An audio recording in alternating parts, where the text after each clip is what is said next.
Bismillahirrahmanirrahim. İnna lillahi ve inna ileyhi raciun. Bugün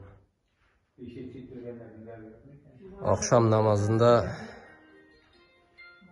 bizning bir kardeşimiz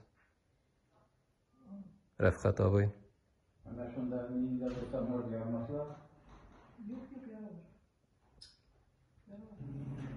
ezildi.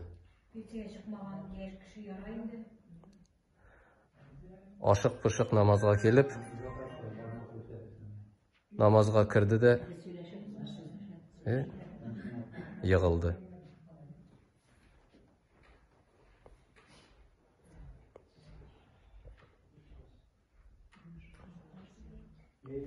Peygamberimiz sallallahu aleyhi ve sellem ayta namazga aşığızdı. Şu Peygamberimiz sallallahu aleyhi ve sellem'nin sözünü tınlap Refkat abimiz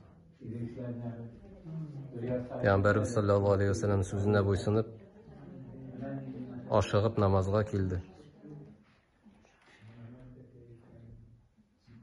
Orana cennetler olsun.